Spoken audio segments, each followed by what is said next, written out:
From chronic worry and self-doubt to rumination and self-criticism, negative thoughts are an inescapable part of life. But unfortunately, the way most people deal with their negative thoughts only makes them worse in the long run. Trying to avoid or distract yourself from negative thoughts tends to give a little bit of relief in the very short term, but long term, this trains your brain to think of negative thoughts as dangerous, as threats, and as a result, you only end up having more negative thoughts in the future. On the other hand, some people swing to the other side of the spectrum and start obsessing over their negative thoughts, thinking a ton about them, trying to understand them more and figure out where they come from and all this sort of thing. Again, this gives you a sense of control. It makes you feel like you're doing something productive, but in the long run, all you're doing is reinforcing them because you keep putting more and more attention on them. So, understandably, they get worse and worse long term. Luckily, there are healthy and effective ways to deal with negative thoughts that make them less likely to happen in the future, and more importantly, increase your confidence and resilience to be able to handle them well in the future. As a psychologist, I spent years helping people break free from these negative thought patterns. They include some of my very favorite tips like functional analysis, the other golden rule, and some pretty contrarian advice about controlling your thoughts. But before we dive into those, I want to take a quick minute and bust some myths about negative thoughts. Because if your beliefs about negative thoughts and how they work aren't correct, there's no way you're going to be able to break free from them in the long run. Let's dive in. 4 myths about negative thoughts. Number 1, negative thoughts equal negative thinking. Negative thoughts are inevitable.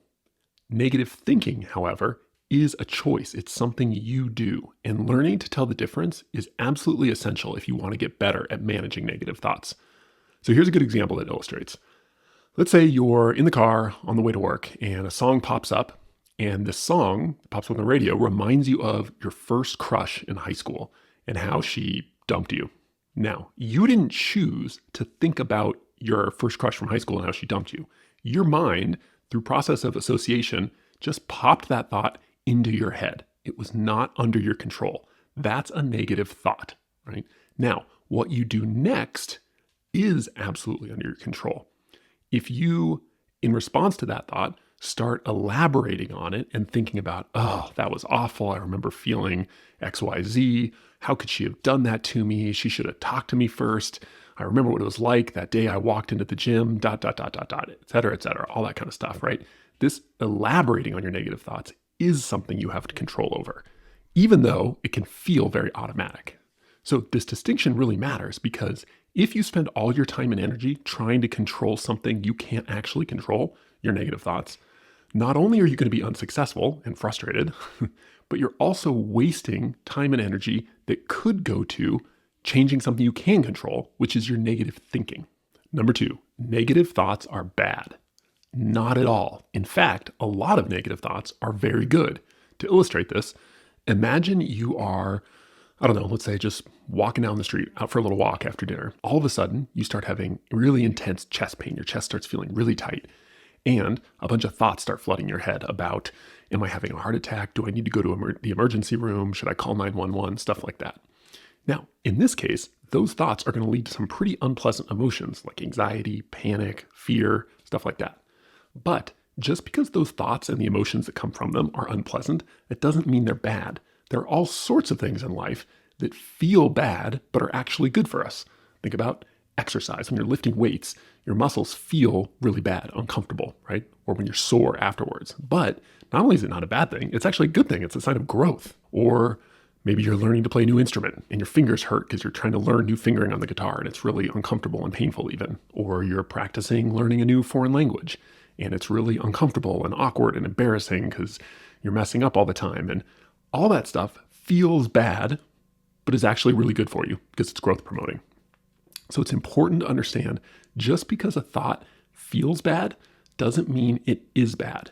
And instead of assessing our thoughts based on is this good or bad, or even is this true or not, a better way to think about your thoughts is this thought helpful or not? For example, dwelling on that mistake you made 10 years ago for the 400th time, yeah, probably not very helpful. On the other hand, reflecting for the first time on that mistake you made yesterday, it's probably going to be pretty helpful, right? So when you experience a negative thought or find yourself doing some negative thinking, instead of going to, is this thought good or bad, ask yourself this question.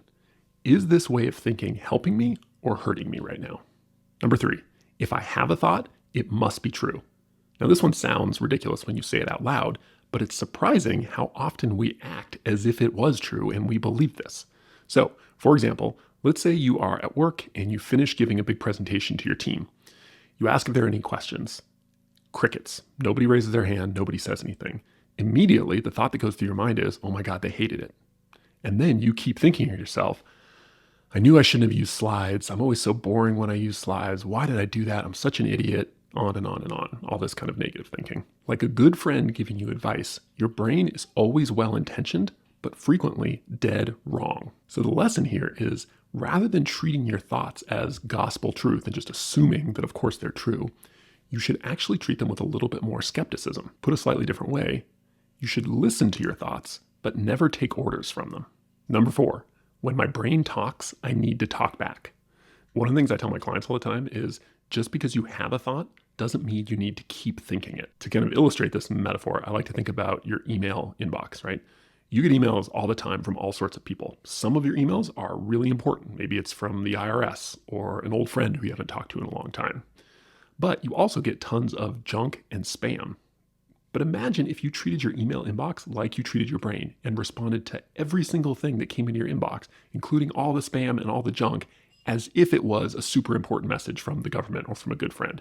You'd go insane. It doesn't make any sense. Like with email, you must be able to filter your thoughts, deciding when it's actually helpful to talk back and get into conversation with them, and when it's more helpful to simply let them go. So remember, just because your brain talks doesn't mean you need to talk back. Okay, now that we've busted some of the worst myths and misconceptions about negative thoughts and thinking, it's time to dive into 10 of my favorite strategies for actually dealing with negative thoughts in a healthy and productive way. Number 1, do your negative thinking on paper, not in your head. So here's an interesting fact about thoughts. They are really fast. In the span of just a minute or two, you can think dozens, if not hundreds of thoughts. Of course, in some situations, this is really helpful. Like if you're solving a genuine problem, being able to think quickly really helps. But it's also a huge liability if your thinking is not helpful, if it's negative and unhelpful. And the reason for that is every negative thought produces a corresponding difficult emotion. So every worry produces a little bit of anxiety. Every rumination produces a little bit of anger. Every bit of self-criticism produces a little bit of shame or sadness. So if you're thinking dozens of unhelpful negative thoughts over and over and over again, that's going to produce a lot of excess difficult emotion, which is easily going to make you feel pretty overwhelmed. But as fast as we can think thoughts in our head, they're a lot slower on paper. Think about this.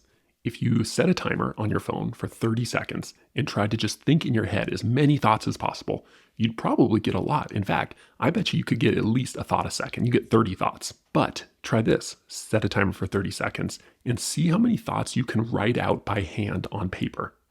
It's going to be like 3 or 4, almost an order of magnitude lower. Now, you can harness this discrepancy between the speed of thoughts in your head and the speed of thoughts on paper to have far fewer negative thoughts in the first place. For example, let's say you get into a really heated argument with your spouse over breakfast in the morning, right? And you get in your car, you're getting ready to go to work, and your mind is just buzzing with all sorts of negative thoughts and a lot of difficult feelings that are coming from it: anger, anxiety, sadness, guilt, all sorts of stuff, right?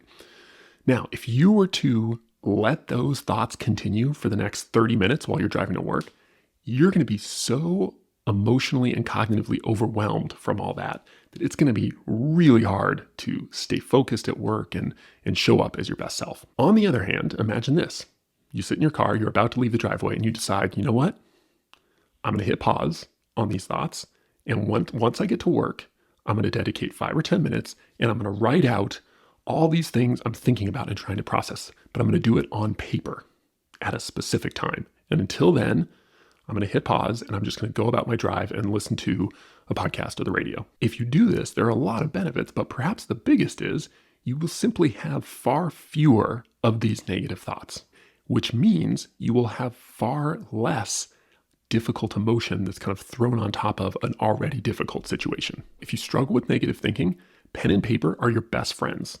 Confine your negative thinking to the speed of writing, and not only will you feel better in the moment because you'll have far fewer negative thoughts, but chances are you will actually do much clearer and more productive thinking as a result of doing it deliberately on paper rather than impulsively in your head. Number 2, anticipate negative thinking triggers.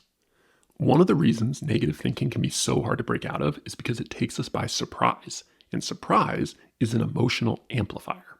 So, for example, let's say you get out of an important meeting with a client, and later that day, the client emails you and says, "We need to talk. I'll ring you tomorrow morning." Immediately, you start catastrophizing. Thoughts pop into your head about, oh my God, that we're going to lose this client. And then you start thinking a bunch of negative thoughts on top of that. You start elaborating on this initial negative thought. This is our most important client. If we lose this client, the business is going to go over. How are we going to make ends meet? My kids are never going to be able to go to college, ... You know, the typical kind of catastrophizing drill, right? You can't stop thinking about this call and what might happen, all the negative things that might happen. As a result of this, not only are you stressed and anxious for the rest of the day at work, but by the time you get home, you're irritable and short with your family, with your spouse, and with your kids. And then you lay down to go to bed needing good sleep because you're so exhausted and have a big call tomorrow. But frustratingly, your mind won't stop buzzing with worries and what ifs and catastrophizing about what might happen. And as a result, you lay awake, anxious, frustrated, and don't get very good sleep. Now, that probably sounds pretty rough, right? But I think we can all relate to situations like that. Consider, though, an alternative scenario where immediately after that kind of disappointing call with the client, you take the initiative and email the client and say, "Hey, based on this call, I think we obviously have some things to work on. What if we scheduled a follow-up call for tomorrow morning so we can kind of talk through things?" Now, everything is going to be the same. The meeting still didn't go very well. That's not great. And you're still going to have another call the next morning, which there's a little bit of pressure that needs to go well. But because you have deliberately taken control of the situation and initiated this new call, it's not going to take you by surprise. And as a result, you're not going to have nearly as many intrusive, difficult, negative thoughts. Because in effect, by you initiating and moving toward the problem, you've communicated to your brain, "Hey, this is difficult, but I've got it." And when your brain realizes that, it's much less likely to pester you with worries and ruminations and other types of negative thinking. Because a lot of times, negative thinking is just your brain knows that there's a problem or a challenge, and it really wants to make sure you're going to take care of it. So if you don't initiate doing something about it, your brain is going to pester you with it. So if you get better at anticipating and planning for triggers for negative thinking, you can remove the element of surprise and kind of give your brain a little shot of courage or encouragement, saying, "Hey, we got this." And as a result, experience a lot less negative thinking overall. So if you want to practice this, here's what I recommend. Take 15 minutes and grab a pen and paper and just think back on the last week or two. When are all the times when you experienced a lot of negative thinking? So do that. Jot down as many examples of that as you can think of. Then for each one, identify what was the trigger? What was the situation that first led to this kind of spiral of negative thinking? Finally, for each one, ask yourself, when might these triggers or situations happen again in the future?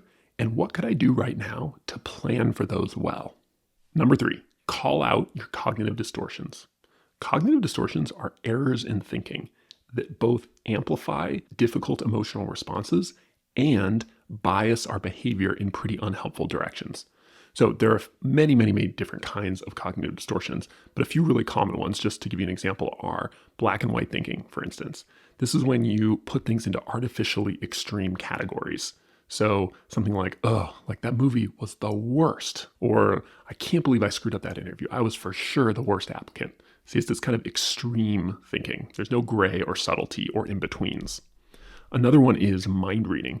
Mind reading means assuming you know what's going on in someone else's mind, what someone else is thinking or feeling. So, for example, "I knew I should have kept my mouth shut. Now I'm sure he probably thinks I'm a jerk." Or, "Why does she always get so angry over little things like this?" Stuff like that. That's mind reading. Another one is emotional reasoning. Emotional reasoning means using how you're feeling emotionally as evidence for either what is true or not, or how you should behave or a decision you should make. So, for example, it could be something like as simple as, "Oh, like I'm so tired, I can't go to the gym today." Or, "I know I should have that difficult conversation with my spouse, but I need to not feel so anxious first." Now, one of the biggest problems with cognitive distortions is they bias are already negative thinking in even more negative directions, which makes future negative thinking more likely and harder to pull out of, or more likely to get overwhelmed with negative thinking. On the other hand, if you can get good at spotting these cognitive distortions early, you can more easily pull out of them, give yourself some distance on them, and then not get caught in those spirals of negative thinking and all the difficult emotion that it leads to. So, for example, imagining you are, watching TV and you hear some supposed financial expert come on and give their prediction about how the market's heading for a recession, or maybe worse. Immediately, the negative thought that pops into your head is, oh my God, what if the market does crash? And immediately after that thought, you start elaborating with more negative thinking. Oh my God, I'm going to lose my retirement and I'm going to have to keep working well into my 80s. Now, that's a pretty bleak interpretation of an already questionable source of information. But if you continue thinking along those lines, you're going to end up really overwhelmed and freaked out, right? Oh my, we'll have to sell the house. What will my parents think of me? My kids are never going to have a future, ... We've all been down the catastrophizing. That's another cognitive distortion, catastrophizing. We've all been down that road before. On the other hand, what if after that initial little bout of negative thinking, oh my God, I'm going to have to work into my 80s. What if you caught yourself and said, oh, wait a second. I think that's some catastrophizing right there. Maybe even a little fortune telling. Is that really true? Is there a lot of good evidence that A, the market is going to crash in general, and then B, if it did, all these terrible things would happen? Well, if you've paused yourself right there, you give yourself the chance to think of some alternative interpretations or stories you might tell yourself. It could be things like, I'm using this one piece of questionable evidence to base my entire thinking on this on. That's probably not a great idea. And even if we did have a recession and I lost, 20, 30% of my savings, that would be tough, but it's not a complete disaster. Like, we could recover from that. It would be a little tougher. The timeline would get pushed back a little bit, but we'd be okay fundamentally. So when you develop this skill of quickly and accurately identifying and catching cognitive distortions kind of in the act, you're far less likely to end up spiraling into lots of unhelpful negative thinking. Now, my only caution with this is make sure that when you're calling out your cognitive distortions, you're doing it in a balanced, generous way. You're not being critical and judgmental. Because even if you're calling out cognitive distortions, if you're doing it in a really judgmental, mean-spirited, critical way, that's just going to lead to even more negative thinking, and it's going to defeat the whole purpose. Okay, so it's not just what you're thinking. You also want to think about how you're thinking. And when you're calling out your cognitive distortions, you want to do it in a gentle, balanced, kind of neutral way. So if it helps, think about it like this. I think this is a really practical way to get started calling out your cognitive distortions. Just start briefly jotting down on, a little notebook or maybe a notes file on your phone anytime you notice cognitive distortions. Then after about a week or so of doing this, you're going to see some patterns. Like, you're going to see probably all sorts of cognitive distortions, but you might realize this mind reading thing, I do this a lot. Like, every day I'm doing this in multiple situations, at work, at home. This is the one I really want to focus on, this one. Now that you've identified one kind of especially bad offender, this cognitive distortion of mind reading, give it a little name. So if your cognitive distortion is mind reading, it might be, oh, there's mind reading Melody again. And what this does, first of all, the silliness kind of takes the edge off the intensity of cognitive distortions, and that's a good thing. But it helps give you distance on these negative thoughts and negative thinking. And when you have distance on your negative thinking, it's easier to notice them and then choose something different instead of getting caught up in them and wrapped up in them. Now, once you get better identifying these cognitive distortions, you're going to be more able to address them and even modify them to be more balanced and compassionate, which brings me to my next point. Number 4, edit negative thoughts using the other golden rule. Now, you've probably heard of the golden rule, which is basically some version of treat other people as you would want to be treated yourself. Wonderful advice, right? But for a lot of people who struggle with negative thoughts and negative thinking, this actually isn't the biggest struggle. There's this strange paradox where we're actually pretty compassionate and kind when other people struggle or make mistakes. But the minute we make even the tiniest mistake, we just pounce on ourselves with all sorts of self-judgment and criticism. It's really kind of a surprising and shocking double standard. And if you think about it, if we treated other people the way we treated ourselves after mistakes, we would have no friends. Right? That's a terrible way to treat people. But weirdly, we do it to ourselves. We criticize ourselves for feeling anxious, which of course only makes us feel more anxious. Or we start judging ourselves for being judgmental, which of course only leads to more self-directed anger and shame and guilt. Luckily, anyone can learn to correct this tendency in our self-talk by using what I call the other golden rule. And the other golden rule is just the inverse of the golden rule. So it's something along the lines of treat yourself after a mistake just like you would treat someone else who's made a mistake. Instead of being overly critical or judgmental with yourself after a mistake, you can be supportive and compassionate, just like you would to a friend who had made a similar mistake. Now, the key to implementing this other golden rule is to think about your negative self-talk like a script for a movie or a story. And the key is you're the editor. Now, we're used to thinking about ourselves as kind of the hero of our story, a character in our story. And that is true.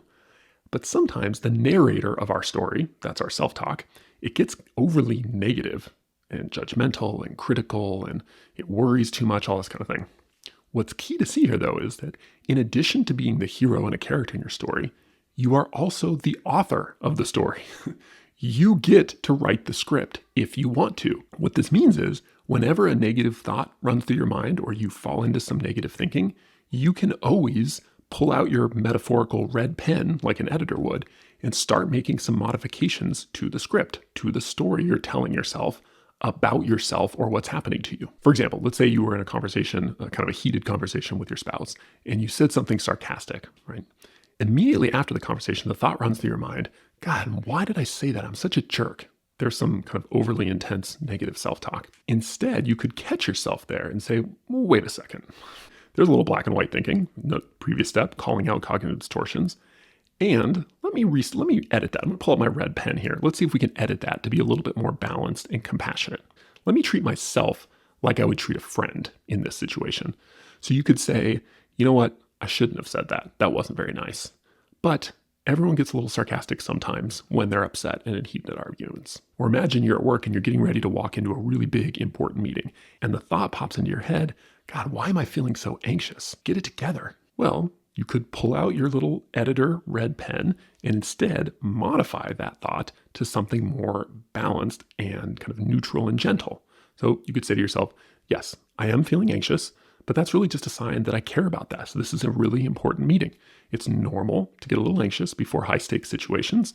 I got this. Now, the great thing about this technique of the other golden rule is it's a skill you already know how to use perfectly well. You're most likely very good at doing this with other people. When a friend makes a mistake or has a hard time, you're probably not criticizing them for feeling anxious or getting angry at them about the fact that they were angry. No, you're probably compassionate and supportive, not in an unrealistic way, but in a very balanced, neutral way.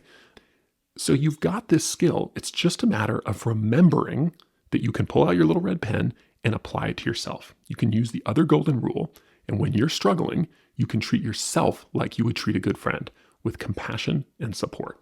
Best of all, if you make this a habit, you will actually change how your brain narrates what's going on in your life so that it's a lot less negative and needs less and less editing over time. Number 5, replace self-judgment with self-curiosity. Now, one of the sneakiest causes of chronic negative thinking is the tendency most of us have to be judgmental about our own negative thinking. So, for example, let's say you're pulling into the parking lot of a supermarket, right? And you're about to turn into a spot and someone else zooms in before you. And your automatic negative thought is, what a jerk, he took my spot. But then no sooner than thinking this thought, another thought pops into your head, which is, God, that was rude. Like, why am I such a judgmental jerk to people? Before you know it, you're off to the races on a different but equally unhelpful and overly negative line of thinking about not how someone else is a jerk, but how you're a jerk. And in both cases, you're going to end up feeling rotten as a result. Now, being judgmental or critical of our negative thoughts, it comes from a good place, right? You caught yourself thinking something unhelpfully negative, right? So far, so good. The problem is when you get judgmental or critical of your negative thoughts, obviously it just leads to even more negative thinking and negative thoughts. So when you notice yourself getting judgmental or critical of your own negative thoughts, try to pause and pull back and be a little bit curious about those thoughts instead of critical. So in the example above about the driving in the supermarket parking lot, you could say to yourself like, that's weird that I had such a negative reaction to my own negative thoughts. Like, I wonder what that's about. Or I wonder if there was something that happened to me today that maybe predisposed me to be a little extra irritable and judgmental. Or like, I don't like it when I'm judgmental like this of other people or myself, but it's probably my brain's way of trying to help me. It's trying to stop me in my tracks. I just need to nudge it in a slightly more productive direction. Now, the reason using self-curiosity as a way to deal with negative thinking is so helpful is because our habit of self-criticism or judgment about our own negative thinking is often so strong that just trying to simply stop it and like will your way out of the habit frequently just doesn't work. That's why self-curiosity is really important, because curiosity itself, the emotion of curiosity, is intrinsically motivating. So it's going to be easier to choose something different if you've got this more positive, productive emotion on board by trying to replace the negative judgmental thinking with self-curious thinking. So next time you find yourself getting negative about your own negative thinking, try a little bit of self-curiosity instead. Number 6, find the function of your negative thinking. Now, this strategy is actually an extension of the previous one about being self-curious rather than self-judgmental. And it's based on one of my very favorite techniques from psychology called functional analysis, which traditionally is used as a way to break bad habits or undo unhelpful behaviors. So here's an example to kind of illustrate how it goes. Let's say that you have fallen into the habit of drinking a couple glasses of wine every evening after you get home from work. Now, you've realized that this is kind of unhelpful, especially as you have a new goal of losing some weight. And the extra calories of those 2 or 3 glasses of wine every night are definitely not helping. Now, the functional analysis way of looking at this problem would be to ask, this behavior, this problematic behavior I have of drinking 2 or 3 glasses of wine in the evenings, what function does it serve? In other words, there's some need in me that this behavior is addressing. That is, if something has become a habit, it's a habit for a reason. This behavior sticks around for a reason. And while it might not be a good reason, you are still getting something out of it. And that's absolutely key to realize. Now, in this situation, maybe you do a little bit of reflection and you realize, I think the need in me is that I have a really stressful job. And when I get home from work, I'm pretty exhausted. I'm a little anxious. I'm stressed. And drinking those 2 or 3 glasses of wine really helps me take the edge off. So the function of drinking in the evenings is stress relief. Now, this is really critical. This isn't just a nice, insightful idea. This is really practical because once you understand the need this unhelpful behavior is filling, you can start to identify alternative ways to get this need met, ways that have fewer side effects.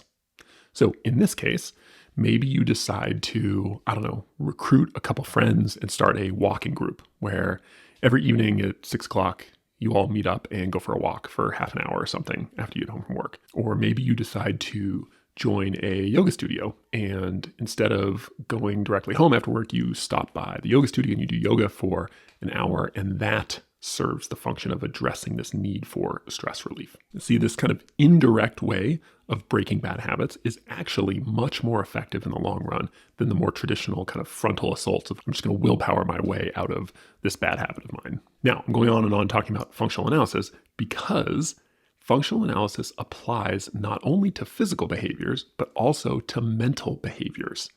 And thinking is a mental behavior. It's funny to think about it that way, but it is something you do, right? It is a mental behavior, which means if you've gotten into the habit of some kind of negative thinking, let's say chronic worry, for instance, one of the best ways to think about and break that habit is to identify what need in me is chronic worry serving? What job is it doing? And if I can figure out a better way to get that need met, I will essentially put chronic worry out of a job. Now, I want to take a second to point out something really important here, which is high level. This functional analysis approach is so important because it reinforces a better way to think about your relationship with negative thinking. And that is, your brain isn't some sort of sadistic enemy inside of you that's throwing negative thoughts at you just to be mean and cruel, right? No, your brain is a friend that's trying to help you. And if you're experiencing negative thinking, it's because your brain thinks it will be helpful. For instance, if you worry a lot, that's a sign that your brain thinks something is dangerous and that you need to do something about it. Or if you ruminate a lot, that's a sign that your brain thinks there's some sort of injustice that needs to be overcome. Or let's say you do a lot of self-criticism. That's a sign that your brain thinks there's some kind of mistake that it thinks you need to learn from. Of course, just because your brain is always well-intentioned, that doesn't always mean it's correct in its interpretation. Your brain frequently thinks things are dangerous that aren't actually dangerous, or it thinks you can do something about a past injustice even though it's long gone and there is nothing you can do about it. Or for whatever reason, it thinks that more analysis of this mistake you made 20 years ago is actually going to be helpful. So remember, negative thinking is always well-intentioned, but frequently misguided. Now, we can use all this and apply it to the problem of negative thinking by going something like this. When you notice a bunch of negative thoughts or you notice yourself falling into negative thinking, you can ask yourself a very simple question that's based on functional analysis, which is, what function does this negative thinking serve? Now, for one thing, this is immediately helpful because it shifts you into a more compassionate, understanding frame instead of being kind of stuck in self-judgment or criticism about your negative thinking, right? Again, it's getting you curious rather than judgmental, as we talked about in the last strategy. But another benefit, a really powerful benefit, is it can actually help you identify the root cause of your negative thinking. And if you know what that root cause is, you can address it in a way that's much more helpful than just tons and tons of negative thinking. So a simple example of this might be, let's say you tend to worry excessively, and in particular, you tend to worry a lot about your kids anytime they're gone from you for extended periods of time on a school field trip or spending the night with friends, something like that. Now, it would be easy to fall into the trap of criticizing yourself for getting anxious, like, oh, I'm such a worrywart, or, why do I have to be such a negative Nancy? Instead, you could turn that around and say, this is interesting. I seem to worry a lot about my kids when they're not around me. Like, what's going on with that? And from a functional analysis point of view, what function might this chronic worry about my kids be serving? Now, for a lot of people with chronic worry, it serves the function of alleviating a sense of helplessness. So when there are things you really care about but can't control, it's normal to feel helpless. And helplessness feels awful. Like, we really don't like feeling helpless. Chronic worry, on the other hand, it feels very productive because it's so close to problem solving. If you feel helpless but then immediately start worrying, it gives you the illusion of control and helpfulness and temporarily alleviates some of that helplessness. So that's why chronic worry, for instance, can be so kind of addicting, because like any addiction, it sticks around because it does something for you, at least in the very short term, even if the long-term side effects are pretty nasty and negative. But once you know that the function of chronic worry is to address helplessness, or at least that's a decent hypothesis, you can start experimenting with different ways of addressing helplessness. So in this case, maybe you recruit some friends and you start a parents group or a moms group to kind of talk about and share experiences and advice for kind of coping with that process we all of us parents deal with, which is our kids growing up and becoming more independent and going off on their own, which is universally a kind of scary, anxiety-producing situation. And you can imagine that group doing a much better job of addressing the helplessness with far fewer side effects than this habit of chronic worry. So if you take nothing else away from this strategy, what I want you to remember is this: your mind is not an enemy, no matter how much it feels that way. It's a well-intentioned friend who, like the rest of us, can make mistakes from time to time. But as long as you keep treating your mind like a friend instead of an enemy, it will increasingly start to feel that way. Number 7, validate the emotions behind your negative thinking. How you think determines how you feel. If you're constantly worrying, you're going to constantly feel pretty anxious. If you're constantly ruminating on how someone hurt you, you're going to constantly feel pretty angry. If you're constantly criticizing yourself, you're going to constantly feel pretty sad or ashamed. So this is obviously a big part of why we want to get better at stopping negative thinking. Because if you're constantly thinking negatively, you're going to constantly feel pretty negative. But the arrow goes both ways. Just like a lot of negative thinking leads to a lot of negative feeling, feeling really negative all the time makes us more predisposed to think more negatively. And you can probably see how this turns quickly into a really vicious cycle of thinking negatively, feeling kind of negative. Then because we're feeling negative, we start thinking more negatively, often about ourselves, which leads to feeling more negative. And round we go till we're almost totally overwhelmed by difficult, painful thoughts and emotions. So how do we break out of this cycle?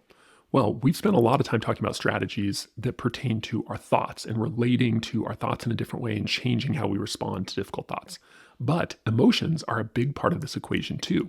And just like we can get better at relating to negative thoughts in a more helpful and productive way, we can get better at relating to difficult, painful emotions in a more constructive way. Now, the problem is most of us by default tend to respond in kind of unhelpful ways to painful emotions like anxiety or anger or sadness. And that is, it's one of two things really. We either try to run away and escape or attack and get rid of. The trouble is, when your brain sees you constantly running away from or attacking difficult emotions, it's going to naturally assume that difficult emotions are threats, that they're bad and dangerous, which means long term, you're going to develop a lot of anxiety about any kind of difficult emotion.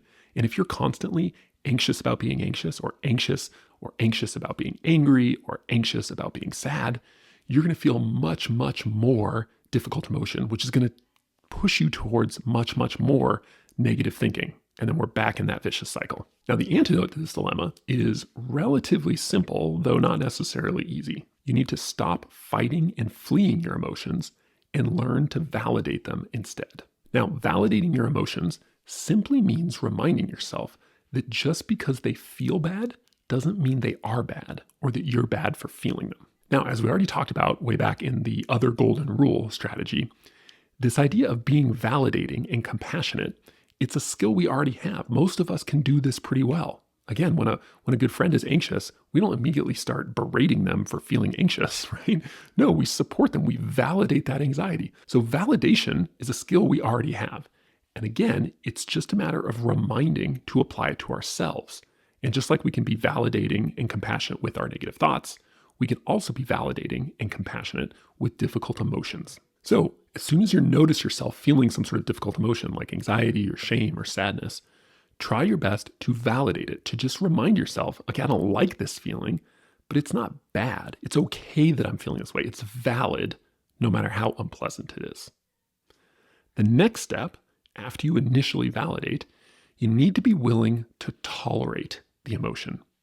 Instead of trying to get rid of it, which remember, signals to your brain that emotions are bad and a threat, you can signal the opposite to your brain, that emotions are safe no matter how unpleasant, by being willing to have them and tolerating them instead of trying to get rid of them or avoid them. And in the long run, this attitude of validating and tolerating difficult emotions actually leads to you becoming much more confident and strong in the face of difficult emotions because you've trained your brain not to be afraid of them. And the better and healthier relationship is with difficult emotions, the less likely it is that you will fall into a bunch of negative thinking as a way to cope with those difficult emotions. So remember, when you feel bad emotionally, stop running and start validating.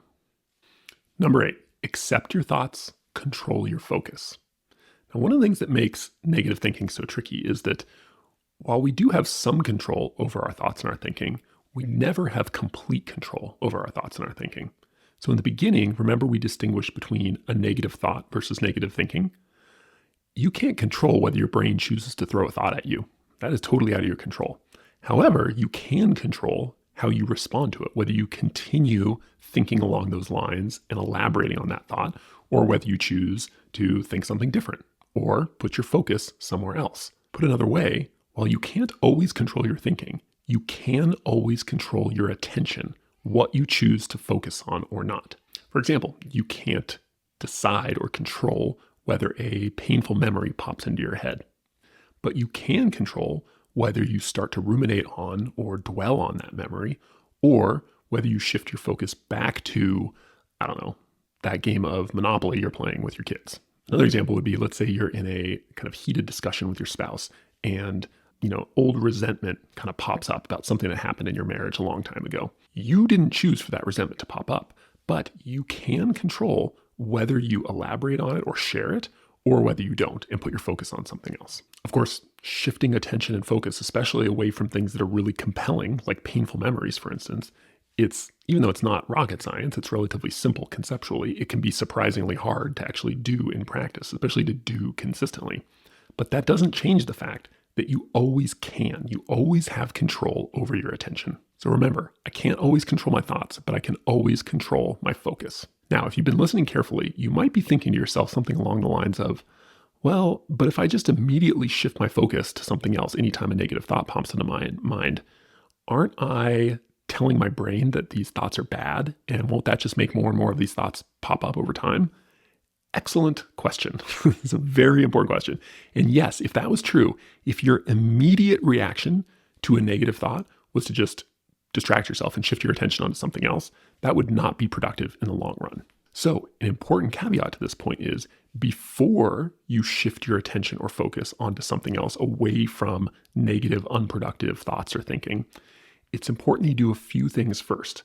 And this is going to sound a little bit complex. It's 3 kind of steps, but really each of these can be super brief, like a few seconds long. So it's really not that difficult once you internalize the process. The first is you always want to acknowledge your negative thought or negative thinking. And this is as simple as, okay, I'm worrying, right? Or, okay, I can feel my mind starting to dwell or ruminate on this memory. That's it. That will take you 3 seconds to say that to yourself. So acknowledge, that's the first step. Number 2 is validate. We talked earlier about the importance of validating. So you want to validate that negative thought, which means, remember, reminding yourself that it's valid. Even though I don't like this negative thought, or it's making me feel kind of uncomfortable or painful, it's not bad and I'm not bad for feeling it. So I see myself dwelling on this mistake and I don't like doing that, but it's understandable for that instinct to happen. That would be an example of validating a difficult thought. And then finally, step 3 is you have to be willing to let those negative thoughts hang out. So you can't try to run away from them or avoid them. And this is important because it sends a signal to your brain that those negative thoughts, they're safe, even if they're uncomfortable. They're not dangerous, which means you're going to have fewer negative thoughts about them in the future.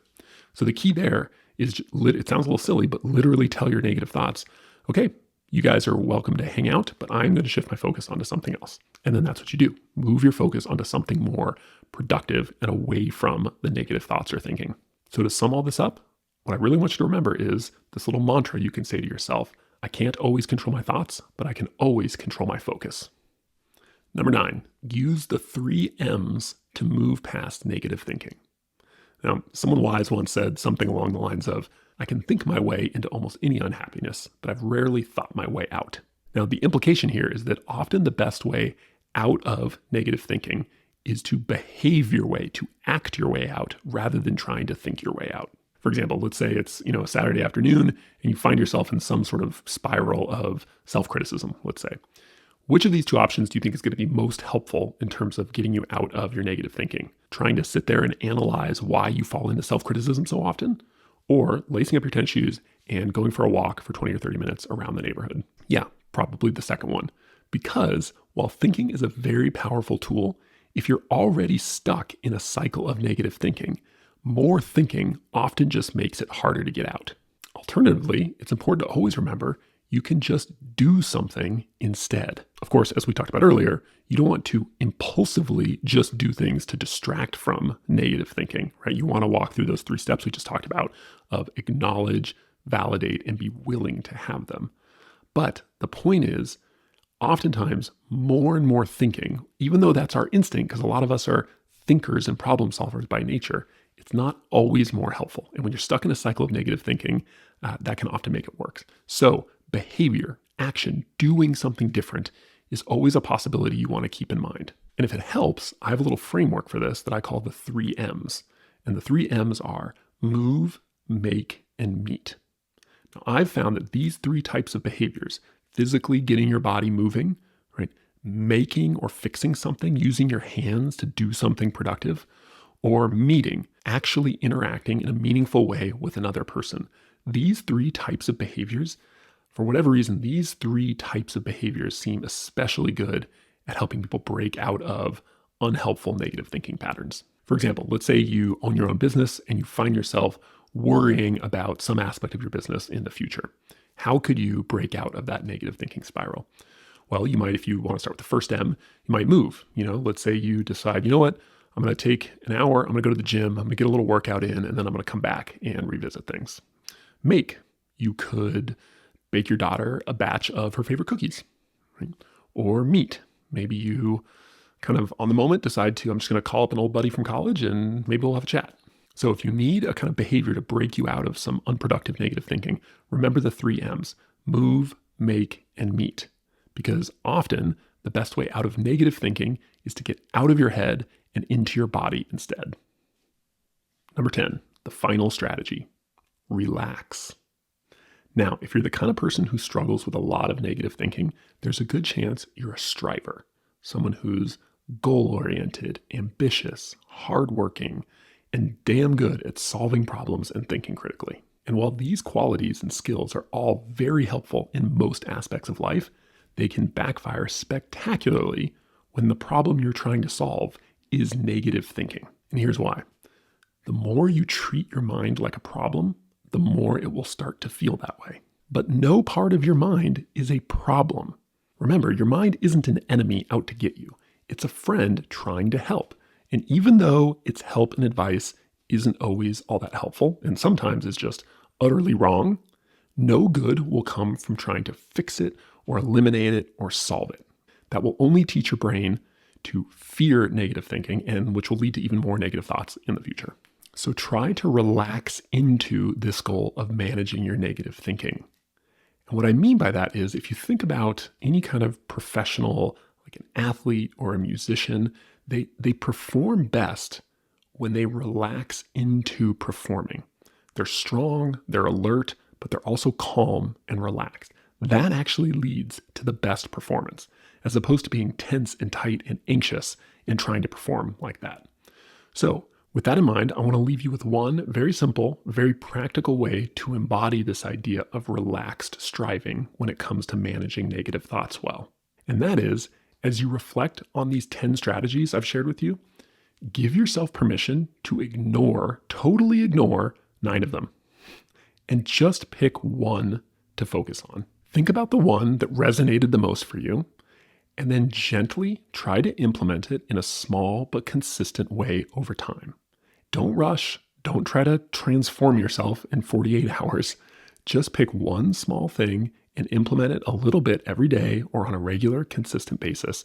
And I think you'll be really pleasantly surprised by how much change can happen as a result of small things compounding consistently. All you need to know: here are the 10 strategies I shared with you for how to manage negative thoughts in a helpful and productive way. Number 1, do your negative thinking on paper, not in your head. Number 2, anticipate your negative thinking triggers. Number 3, call out cognitive distortions. Number 4, edit negative thoughts using the other golden rule. Number 5, replace self-judgment with self-curiosity. Number 6, find the function of your negative thinking. Number 7, validate the emotions behind your negative thinking. Number 8, accept your thoughts, control your focus. Number 9, use the 3 M's to move past negative thinking. And number 10, relax. All right, thanks for watching. I hope you found this video helpful and instructive. If you want to learn more about my approach to dealing with difficult thoughts and emotions, I write a free weekly newsletter called The Friendly Mind, and I would love to have you join our community. You can find a link right away in the description below. Also, if you enjoyed this video, I have another video which I think you would really enjoy too. It's about better sleep habits for high-achieving people.